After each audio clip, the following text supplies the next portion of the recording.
एक बार की बात है, गौतम बुद्ध अपने शिष्यों के साथ एक गांव से दूर किसी बड़े नगर की तरफ जा रहे थे।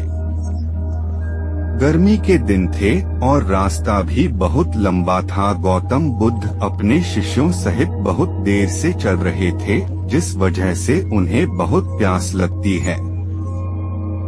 वहां से कुछ ही दूरी पर बरगद के वृक्ष की एक घनी छाव थी। सभी लोग उस वृक्ष के पास पहुंच जाते हैं। महात्मा बुद्ध अपने शिष्यों सहित वृक्ष की घनी छाया के नीचे विश्राम करने लगते हैं।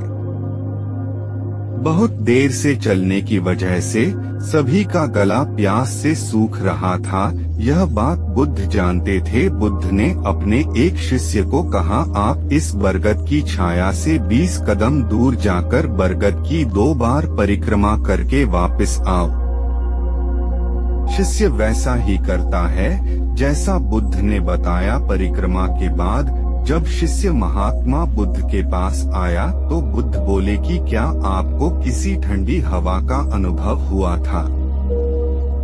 शिष्य बोला, हाँ महात्मा बुद्ध, उस उत्तर दिशा की तरफ से मुझे कुछ ठंडी हवा की अनुभव हुआ था।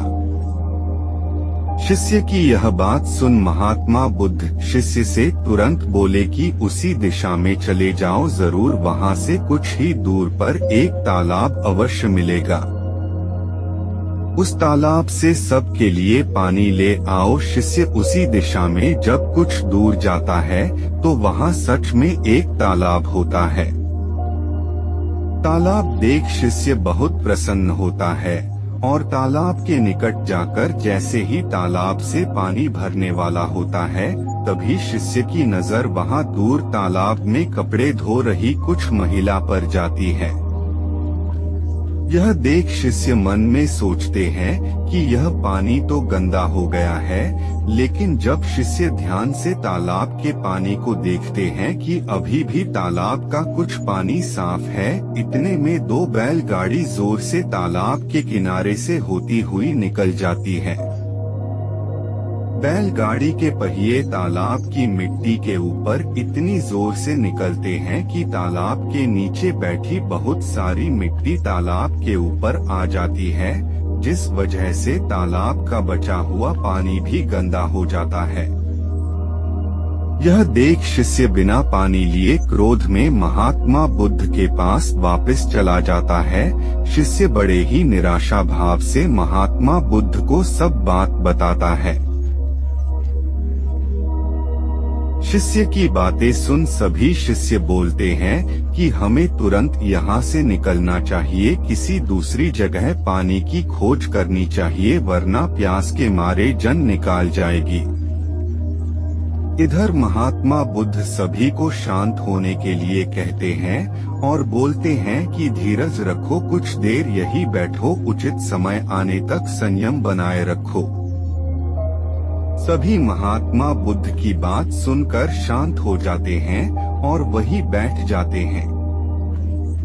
कुछ समय बीत जाने के बाद महात्मा बुद्ध फिर से अपने शिष्य को उसी तालाब से पानी लाने के लिए कहते हैं। शिष्य बिना कोई सवाल किए उसी तालाब से पानी लेने के लिए फिर से चला जाता है।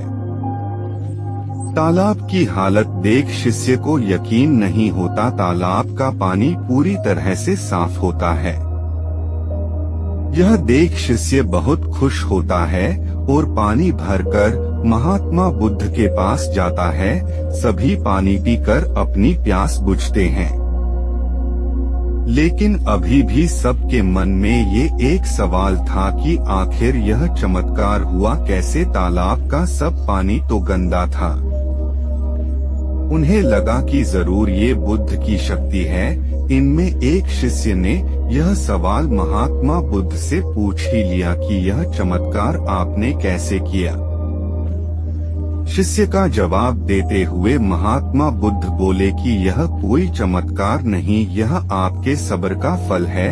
यह फल है आपके सब्र बनाए रखते हुए उचित समय के इंतजार का।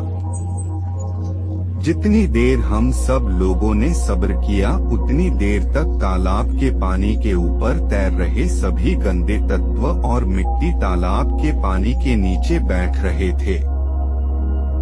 फिर कुछ देर बाद शिष्य जब वहां तालाब के पास पहुंचा, तब तक सब दूषित कण नीचे बैठ चुके थे, जिस वजह से तालाब का पानी पहले की तरह साफ हो चुका था तथा तालाब साफ दिखाई दे रहा था।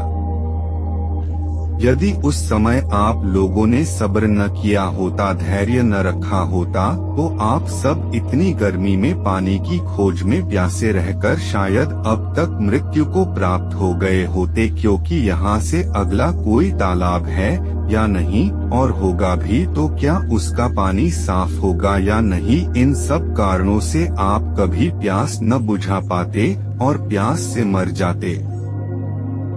फिर इतना बोलने के बाद महात्मा बुद्ध शिष्यों को एक सीख देते हुए कहते हैं कि जैसी स्थिति हम लोगों के समक्ष आज आई है, वैसी ही स्थिति और मुश्किल दौर जिंदगी के हर मोड़ पर आएंगे।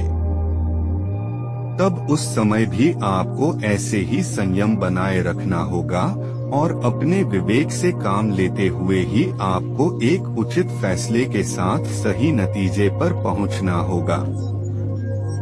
हर मुश्किल दौर में सब्र रखते हुए ऐसे ही शांत मन से ही कोई फैसला लेना चाहिए जिसका आपके और दूसरों के लिए अच्छा हो, क्योंकि ऐसी स्थितियों में लोग अक्सर गुस्से में आकर अपना सब्र खो देते हैं और गुस्से तथा जल्दबाजी में गलत काम और फैसला कर बैठते हैं, जिसका बुरा परिणाम उनको भविष्य में देखने को मिलता है, जिसमें खुद का नुकसान अधिक होता है। कुछ परिस्थितियां जीवन में ऐसी होती है जहां हमें सब्र बनाए रखते हुए उचित समय का इंतजार करना होता है, लेकिन लोग अक्सर यहीं पर अपना सब्र खो देते हैं और उचित समय आने का इंतजार नहीं करते, जिस वजह से उनको आगे चलकर दुख और मुश्किलों का सामना करना पड़ता है।